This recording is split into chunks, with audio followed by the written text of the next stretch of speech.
Want more of me? Who doesn't? Subscribe to the Volume YouTube channel today. You know, I said this about Jimmy Garoppolo is we don't need to go on about what he is. But, to me, he's sort of big game Jimmy. He's often very good in the 2-minute drill. He can be really good sometimes on the road. There's a ceiling, but I never worry about him getting tight. I just think he's a limited player who's an accurate thrower. But I said this, if you brought in Jimmy G to, let's say the Seahawks or the Giants, he's your best quarterback this year. And even if you draft a quarterback top 5, he's better than him next year. And then he becomes the third year, as you're not paying your quarterback potentially, you move him, or he's a great mentor. Yeah. I don't get the reluctance with Jimmy Garoppolo. You've seen him throw at practice over the last 2 weeks. I don't get it. Yeah, he looks just a normal Jimmy. I mean, you walk out to practice. It's a normal, bizarre situation. What team transitions to a new quarterback, leaving a guy like Jimmy still around? Because usually that guy creates, if Drew Rosenhaus was his agent or whatever, it would be fireworks, right? Get rid of my guy, release him, let him pick and choose. But from what I've been told is Jimmy does not want the controversy, and there's nowhere right now really to go, because those places, does he really want to go to Seattle or New York? Probably not. I think he's hoping this Cleveland thing, materializes. He goes there, good team, kind of resurrects his value, and then gets some money this offseason as a free agent. I hear you on that one. The only problem is he's good enough to win you some games. And if I'm Seattle and definitely New York, I want to bottom out. It's like in the NBA. I want to have a chance for that number 1 overall pick. And we don't quite know who it's going to be. There's not Andrew Luck or Trevor Lawrence for sure. I mean, there are several guys. I don't think, Bryce is small, right? CJ's a little bigger, but he's not as mobile. It'll be interesting. I mean, this college season is going to play out, and one guy will kind of separate, you'd think, at the top. But there are several of them. So if I'm those two teams, I'm not messing with it. And Houston, I know they really like Davis Mills, and, he's drafted in the 3rd round. We have several guys in the league, right? Your guy, Russell Wilson, Dak Prescott, Kirk Cousins. We've seen in recent memory some 3rd, 4th, 5th round picks become very viable starters. Definitely 3rd and 4th. And Davis Mills, big, good arm, Stanford, smart. Seattle's got nobody, and obviously the Giants got nobody. But I would head to the cellar if I'm them before I mess with Jimmy. I hear what you're saying. If I was Jimmy, I would not want any part of either of those places, though. Yeah. Okay, so you've been at Niners practice. I totally understand when fan is short for fanatic, don't want to hear the truth. But I've got 4 different sources that Trey Lance struggles with accuracy. You've been at practice. You see it. He has good days and bad days. I think it's going to work mostly because I have such confidence in the roster. Kyle Shanahan, I've always said the Niners offense is not quarterback-centric. It's quarterback-friendly. Yeah. You don't have to be great. But you've watched Trey Lance. What do your eyes tell you? Yeah, up until 2 days ago, I mean, it's been a roller coaster, inaccurate. He's about 50% when even his backups, almost 70%. So that's an issue. It is. And to win in this league, even with a coach like Kyle Shanahan that loves running the ball and their defense is going to be fantastic, Jimmy Garoppolo is really good on 3rd down, and what's 3rd down usually? It's 3rd and 8. It's not 3rd and 1, right? So you got to throw either a longer pass, right? An intermediate route. And I do think the last 2 days, he's looked really, really good.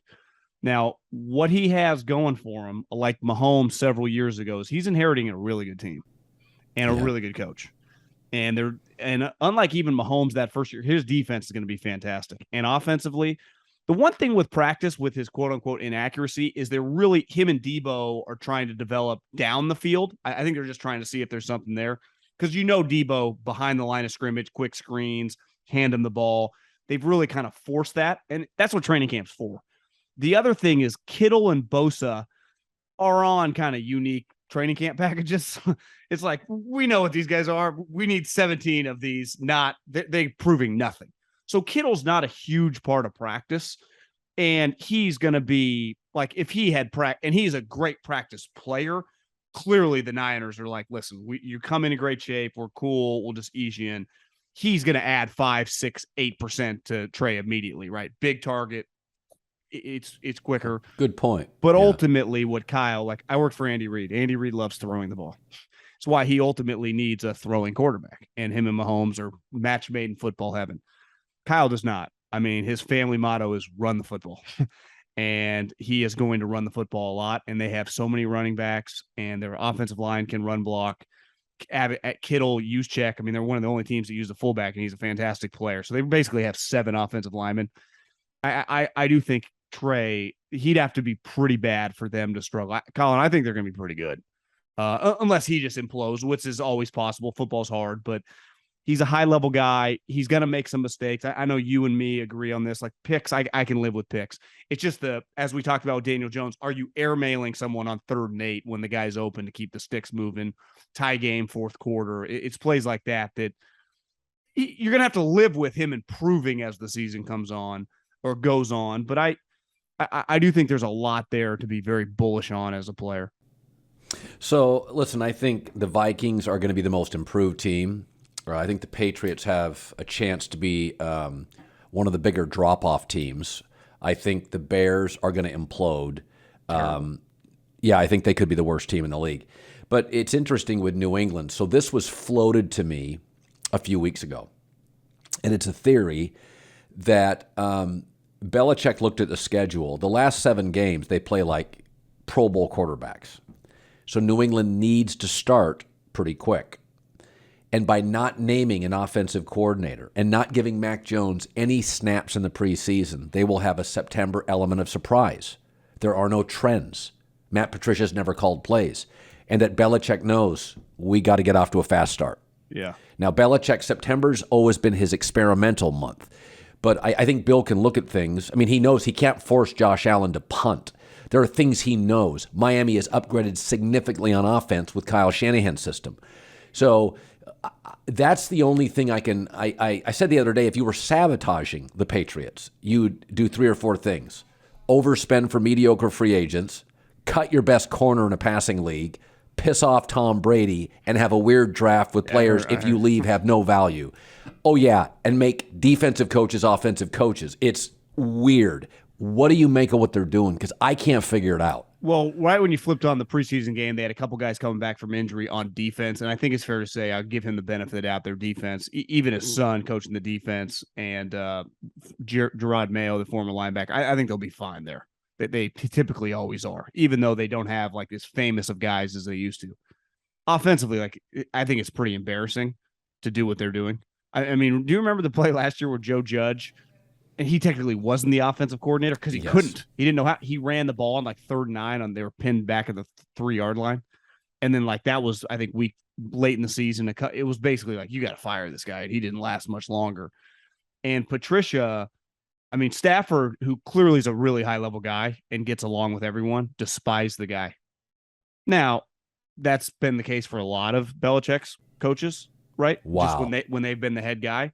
But I do think that putting a lifetime defensive coach, I mean, he's been coaching defense now for 15 years. Position coaches, linebacker, DBs, defensive coordinator. He obviously was not the offensive coordinator when he was the head coach in Detroit.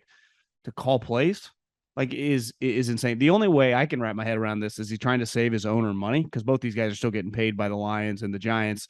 And if you don't put titles on, you don't have to pay him as much. But there's no explanation for it, Colin. It's any other coach that did it would get absolutely eviscerated. Now he's got a little more equity, but I think these two guys, Judge and Patricia, are pretty polarizing names now, because we saw like how big they flamed out. I mean, it was really, really bad for both, right? Running out of town, embarrassingly bad, like completely over their head.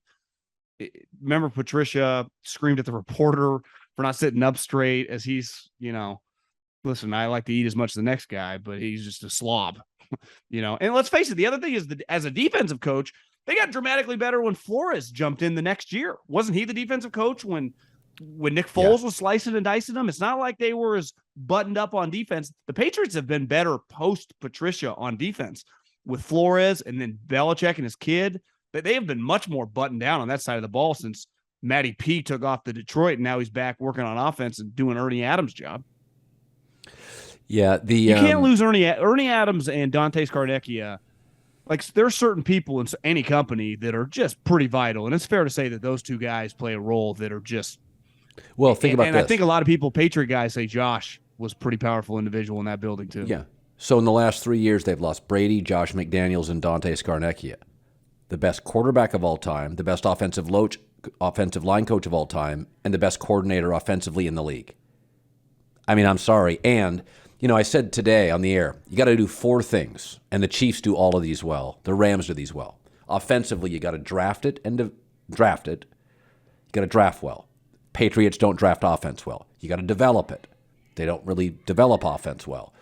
You either have to buy it well or coach it well. The Chiefs do all 4 of those offensively. They draft it, they develop it, they coach it, or they'll just go buy it. When you look at their free agent, they have the most expensive tight end and wide receiving units. Yeah. They don't have a single receiver that can separate. Not what Devontae Parker was last in the NFL last year in separation. Shit, they can't buy offense. Mohamed Sanu was a bust. It's incredible. They can't even buy it. And they are depending on a guy who, obviously Mac's an impressive guy, but who's physically limited. And as the season gets cold, as it does in New England and in Buffalo, and the teams that they're going to have to beat late in the season, it's the thing that I would bet against Tua any cold weather game. Like I'm out. It's a thing with Deshaun Watson. I was talking to someone in the NFL. They're like, this guy, Deshaun Watson, who was really good before everything happened, but he was he probably got slightly above average arm. Played at Clemson, South, only warm, and then Houston, dome, and basically Indy's in a dome. Tennessee's relatively warmer, right? He's not playing freezing cold games. Now he's going to Cleveland, where it just gets cold the last 2 months, and think of the teams he's playing. Cincinnati, Baltimore, Pittsburgh. Like there are certain, when I worked in Philly, like you're not winning up there with a weak arm quarterback. That's kind of the question on Jalen Hurts. Like, can he do it? Well, no one knows. Time will tell. But most times in cold weather, Brady, Eli, right? Some of the guys that are going, like even Burrow, he's got a pretty good arm. You got to have a strong arm to get through the wind and the cold. Like that factors in. And that would be my concern with Mac, who, let's face it, down the stretch of the season, it wasn't that pretty. Well, no, I mean, Jay Cutler had some success in Chicago, strong arm. Aaron Rodgers, strong arm. Stafford, Northern Division, had some success, strong arm. Who struggled? Donovan Teddy McNabb Bridgewater. Forever. Yeah. Yeah, Teddy Bridgewater in Minnesota wasn't as effective. Flacco, Big Ben, those guys in that division, strong arm. So I think there's something. I've had, I remember when Josh Rosen was coming out, and a guy said Arizona could work or Miami. You're not putting him in a northern windy city. Like his ball's not going to cut through it. He's slender. It's not going to work. So final question. I think Bill just ultimately just ran out of coaches. At 70, 71 years old, he's never been big on like hiring random coordinators to bring in. And this, in a weird way, he almost took the easy route for a guy that isn't, you don't think of Bill taking easy routes, but that's kind of what it feels like in this instance for sure. So Minnesota's my most improved team. I thought Cousins and Mike Zimmer last year, I was told in the building, was a mess. Yeah. I also think they'll be healthier. I also think Green Bay won't be nearly as dynamic offensively. Chicago's still a mess. I have the Vikings being my nearly double your win total from like, what were they last year? 8. I'll put them at like 13. Is there a dramatically better team in this league in your eyes? My pushback on Minnesota is, I think we just assume all these young coaches are just going to be good. Coaching is hard. And this guy, impressive, right? Drafted once by Belchick. McVay likes him. Smart guy, clearly. Yeah, I think same thing with Nate Hackett. It's hard. Not all these guys are going to hit. We talk about that a lot with quarterbacks, like only a percentage. Some of these new coaches, especially on these talented teams, just aren't going to work out. But, they obviously have a lot of talent. This, I don't think is a sleeper team, but I do think the Chargers have the best roster in the league, and they won 9 games last year. Like, I don't think it's inconceivable they win like 13, 14 because they had an elite offense last year and a top 5 quarterback. I mean, I know multiple teams, you grade every player in the league. Herbert was anywhere between 4 and 5. Like all the quarterbacks in the league, that's how the league viewed them. But their defense was atrocious. Remember, the Texans ran it down their throat. The last game, they couldn't stop Derek Carr. And you had Khalil Mack, who's fantastic against the run. You had J.C. Jackson. You had the Rams defensive tackle. Brandon Staley is a defensive guy I'm not the biggest Brandon Staley guy, but he's taught by Vic Fangio. Their defense should be dramatically better.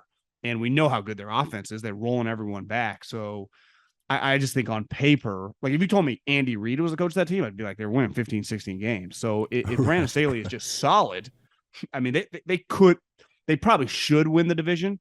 Now that division is Denver's obviously going to be really good. I mean, the Raiders should be pretty good. Who the hell's betting against Andy and Mahomes? But not all these teams are going to make the playoffs, right? Someone in that division, potentially two, right? Depending on how it shakes out in the AFC, could go like 9-8 or 8-9 or whatever and miss and it's going to feel like they won 3 games. If that happens in Denver, Chargers, or the Raiders and they miss the playoffs, even if they win 9 games, it's going to feel like a devastating blow because they've all, you had Russell Wilson, you had Khalil Mack, JC Jackson with Herbert, you had Josh McDaniels and Devontae Adams. Like, I mean, the pressure on all those, Andy kind of gets to fly under the radar. Well, last time I checked, he's won the division 6 straight years. And I don't think they plan on losing it. So, and they feel pretty confident about their chances when they play these teams. So that division that's as good as it gets, right? Because the NFC West with Seattle falling off, my team to implode. Yeah, I know you're New England. Mine's Arizona. They got a lot going on there. I mean, their running back coach was just arrested. He's on team leave. The wide receiver that they traded a first-round pick for was going 500 miles an hour on the way to practice. He went to jail for the day.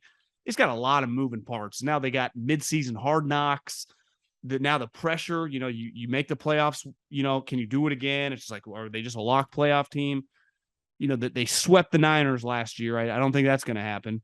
And now they've always played well in the division because Kyler's tough, but I feel they're going to come back to earth a little bit. Now the NFC's pretty crappy, them and, for example, Minnesota, who really were last year. I mean, Minnesota was right there till the end. I mean, they just kind of imploded on D. So, I mean, they could easily be in the mix. Dallas, too. I mean, Dallas is another team that the Eagles have a better roster. Now, Dallas has the better quarterback, but the Eagles have the better team. I mean, Dallas, how many weapons on offense can you lose? I mean, it's not like Dak's Aaron Rodgers here. No, I mean, to be honest with you, Cedric Wilson was one of my favorite threes in the league. I mean, he's a really good 3. Okay, so Amari's your best route runner's gone. Your 3's gone. CeeDee Lamb's fine to a 1. Gallup's never proven he can be a dependable 2. I mean, it's they don't have a 3. Amari caught 8 touchdowns last year. Who's replacing the 8 touchdowns? Where are they divvying those up? That's a lot of points. Yep. All right, John Middlekauff, 3 and out. Go low pod. Buddy, this was great on short notice. We'll talk soon. Have a good weekend, Colin.